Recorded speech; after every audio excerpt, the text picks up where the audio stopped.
Hello दोस्तों, कैसे हैं आप सभी लोग। तो इस वीडियो में आज हम पढ़ने वाले हैं दिस दैट दीज दोस्त के बारे में। हमने पिछले वीडियो लेक्चर में आपको बहुत सारे कॉन्सेप्ट क्लियर कराए हैं और आज हम इसी कॉन्सेप्ट का एक छोटा सा क्लास मैं लेने वाला हूं, जो कि हमारा इंग्लिश ग्रामर का सबसे बेसिक पॉइंट होता है। जब भी हम इंग्लिश पढ़ना शुरू करते हैं और इंग्लिश ग्रामर बेसिकली अगर हम शुरू करते हैं तो सबसे पहला पॉइंट हमारा जो आता है वो दिस दैट दीज दोज आता है। ठीक है। और इसका यूज़ हम आज हिंदी में पढ़ने वाले हैं। बहुत सारे लोग आपको इंग्लिश में पढ़ाते होंगे, आपने पढ़ा भी होगा, और हिंदी में भी बहुत सारे लोगों ने पढ़ा है। आज मैं आपको उसी हिंदी टॉपिक के बारे में बताऊंगा। सबसे पहले इसके कुछ नोट्स हैं, वो हम देख लेते हैं वो नोट्स क्या क्या है। बेसिकली दिस का मतलब और दीज दोनों का मतलब सेम ही होता है। जैसे दिस का मतलब आपने यह पढ़ा और दीज का मतलब आपने ये पढ़ा। यह और ये में कोई फ़र्क नहीं होता है, ये चीज़ आपको ध्यान रखना है।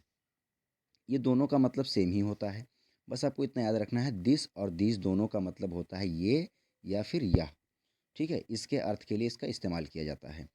और दूसरी चीज़, यहाँ पर आपको ध्यान रखना है कि दिस का मतलब जो होता है ये और यह, ये कहाँ यूज़ किया जाता है। जब दोनों का मतलब सेम ही होता है तो दोनों में डिफरेंस क्या है, आखिर इसको यूज़ कहाँ किया जाता है। तो आपको ध्यान रखना है कि दिस का यूज़ हम एक वचनकर्ता के साथ यूज़ करते हैं।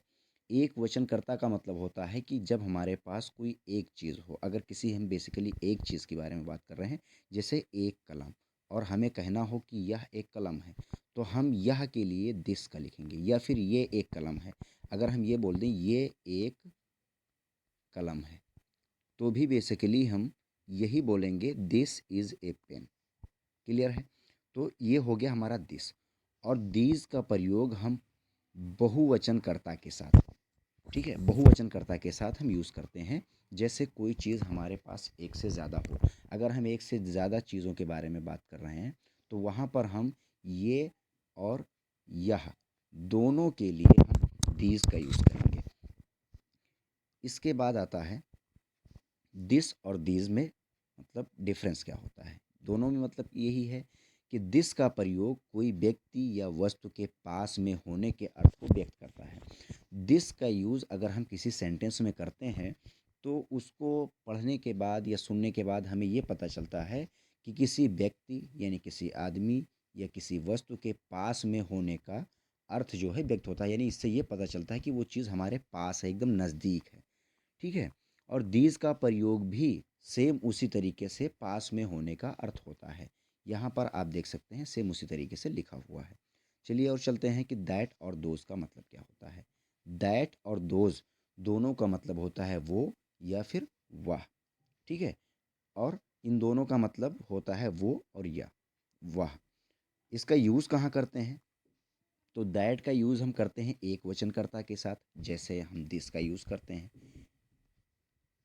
दिस का मतलब ये होता है और यह होता है, और दैट का मतलब वो होता है या फिर वह होता है। ये चीज़ें आपको ध्यान रखना है। तो दैट का प्रयोग एक वचनकर्ता के साथ किया जाता है, और दोज का प्रयोग बहुवचनकर्ता के साथ किया जाता है। एक वचन और बहुवचन आप समझ गए होंगे, तो फिर ये आपको समझ में आ जाएगा।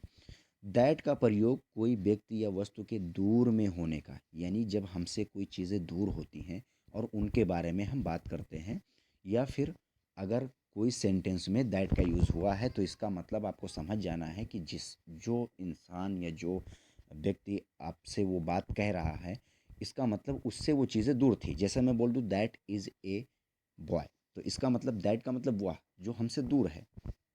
ठीक। ठीक उसी तरीके से दोज का प्रयोग भी व्यक्ति या वस्तु के दूर, दोज का प्रयोग भी व्यक्ति वस्तु के दूर होने के अर्थ को व्यक्त करता है। आपको ये ध्यान रखना है। आइए कुछ उदाहरण द्वारा समझते हैं। और भी जैसे कुछ एग्जांपल्स हैं, इनके ज़रिए से भी हम समझेंगे। जैसे यह मेरा कार है। अब मैंने बोल दिया यह, तो यह का मतलब पास है और एक वचन है। अगर पास हो एक वचन हो तो उसके लिए हम क्या करते हैं, ठीक है, दिस का यूज़ करते हैं। हमने बताया ना कि अगर पास है, नज़दीक है और एक वचन है तो उसके लिए हम दिस का यूज़ करेंगे। उसके बाद लिखा हुआ है जैसे यह मेरा कार है, तो इसका इंग्लिश में बनाने के लिए हम क्या करते हैं, जैसे दिस लिखेंगे, यह के लिए हमने लिखा दिस, और उसके बाद लास्ट वाले की इंग्लिश हम लिखते हैं इज़। और दिस इज़ माई कार, यानी मेरा कार का होता है माई कार।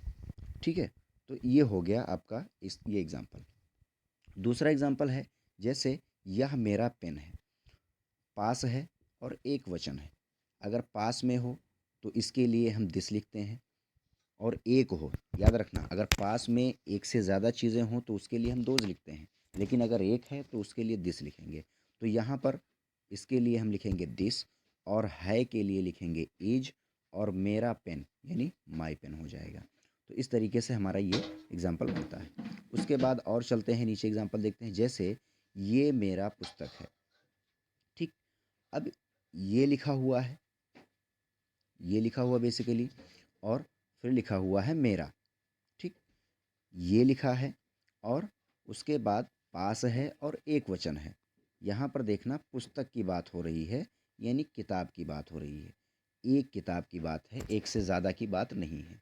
तो यहाँ पर एक वचन है तो लिखेंगे या ये के लिए दिस लिखेंगे, और है के लिए इज लिखेंगे, और माई बुक यानी मेरी पुस्तक हो जाएगा। तो ये हो जाएगा दिस इज़ माई बुक। ये क्लियर हो गया। इसके बाद है ये मेरे खिलौने हैं। ये मेरे खिलौने हैं। अब जो खिलौने वर्ड है इसमें आ गया है, इसको पढ़ने के बाद आपको क्या पता चलता है, यानी एक से ज़्यादा है। जब एक से ज़्यादा हो और पास में हो तो उसको हम क्या करेंगे, दीज का यूज़ करेंगे ना। हमने भी बताया था स्टार्टिंग में कि दीज का यूज़ करेंगे। तो यहाँ पर ये के लिए हमने दीज का यूज़ किया, और हैं के लिए जब एक से ज़्यादा चीज़ों के भी बारे में बात हो रही हो तो है के लिए हम हेल्पिंग वर्ब आर का यूज़ करेंगे। ठीक है, आपको ये चीज़ें ध्यान रखना है। और उसके बाद मैंने हेल्पिंग वर्ब के लिए आर का यूज़ किया, और उसके बाद मेरे खिलौने, मेरे का मैंने माई लिखा, खिलौने का हो गया ट्वाइज। तो ये हो गया this these are my toys. उसके बाद है ये मेरी पुस्तकें हैं। ये मेरी पुस्तकें हैं। अब देखना, ये मेरी पुस्तकें हैं, इसको पढ़ने पर क्या पता चलता है, ये मेरी पुस्तकें, पुस्तकें यानी एक से ज़्यादा हैं, बहुवचन में है। अब बहुवचन में है और पास है, तो ये के लिए हम दीज लिखेंगे। अगर एक होता तो हम दिस लिखते, लेकिन यहाँ पर एक से ज़्यादा है तो आर दीज लिखेंगे, और दीज के साथ हम है के लिए आर लिखते हैं। और मेरी किताब यानी माई, और किताबों का क्या हो जाएगा, बुक्स। एक से ज़्यादा है तो अगर एक वचन है तो बुक रहेगा, एक से ज़्यादा है तो बुक्स हो जाएगा। उसके बाद अगला एग्जाम्पल है, वो मेरा दोस्त है। वो मेरा दोस्त है। अब यहाँ पर वो के लिए हम क्या यूज़ करेंगे, दैट, और एक वचन है इसलिए दैट यूज़ करेंगे। अगर एक से ज़्यादा होता, बहुवचन होता, तो वहाँ पर वो के लिए हम दोस्त का यूज़ करते। तो ये हो जाएगा, पहले हम लिखेंगे पहले वाले की अंग्रेजी, दूसरे नंबर पर लास्ट वाले की अंग्रेजी, तीसरे नंबर पर इसकी अंग्रेजी। तो हमने लिखा दिस इज़ माई फ्रेंड, हो गया ये, इसका इंग्लिश हो जाएगा दिस इज़ माई फ्रेंड। उसके बाद है वो मेरे कुत्ते हैं। वो के लिए हम लिखेंगे, देखिए कुत्ते एक से ज़्यादा हैं यानी बहुवचन है, तो बहुवचन के लिए हम क्या करते हैं, वो मेरे कुत्ते हैं, बहुवचन के लिए वो के साथ दोज लिखते हैं, और हैं के लिए आर लिखते हैं, और मेरे कुत्ते का हो जाएगा माई डॉग। तो ये बेसिकली हो जाएगा दीज आर माई डॉग्स, यानी डॉग एक वचन है, एक से ज़्यादा है तो डॉग्स हो जाएगा। फिर है वह मेरी बहनें हैं। बहन वर्ड बहनें लिखा हुआ है। ठीक है, तो एक से ज़्यादा हैं तो वह के लिए हम दोज लिखेंगे।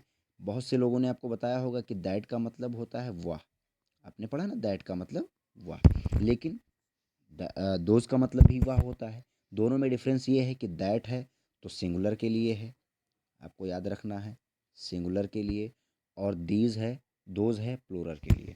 ये चीज़ें आपको ध्यान रखना है। और हमने बताया बहुवचन के साथ, यानी यहाँ पर प्लूरल के साथ आपको आर का यूज़ करना है के लिए हेल्पिंग वर्ब। तो ये हो जाएगा those are my sisters. Sister माने बहन, और सिस्टर्स माने बहनें, एक से ज़्यादा हों तो सिस्टर्स, यस लग जाएगा लास्ट में। फिर उसके बाद आता है यह मेरा मोबाइल है। मेरा मोबाइल, मोबाइल पढ़ने के बाद पता चलता है एक है ना, तो एक हो और नज़दीक है, यह है। अगर वह होता तो इसका मतलब दूर है। तो यहाँ पर हम यह के लिए दिस का यूज़ करेंगे, और दिस और दैट के साथ, दिस और दैट यानी एक वचन सब्जेक्ट के साथ हम हेल्पिंग वर्ब इज़ का यूज़ करते हैं। ये चीज़ आपको ध्यान रखना है। तो हो जाएगा दिस इज़ माई मोबाइल। इसमें पहले इसकी अंग्रेज़ी, फिर लास्ट वाले की, फिर माई मोबाइल, यानी हो जाएगा मेरा मोबाइल। वो मेरा खिलौना है, दूर है और एक वचन है। वो मेरा खिलौना है, दूर है और एक वचन है, तो हो जाएगा that is my toy. That is my toy. आपको ध्यान रखना है ये चीज़ें। तो ये हमारे कुछ एग्जांपल्स थे और दिस दैट दिस दोस्त के कॉन्सेप्ट थे जो कि मैंने आपको बताया है। और उम्मीद करते हैं कि आपको अच्छे से समझ में आ गया होगा। अगर आपका कोई डाउट्स है तो आप कमेंट सेक्शन में आप पूछ सकते हैं। अगर कोई डाउट है तो आप कमेंट कर सकते हैं, ठीक है? मैं आपका डाउट्स वहाँ क्लियर करूँगा। और अगर आपको किसी और टॉपिक पर वीडियो चाहिए तो भी आप कमेंट कर सकते हैं। Thanks for watching this video.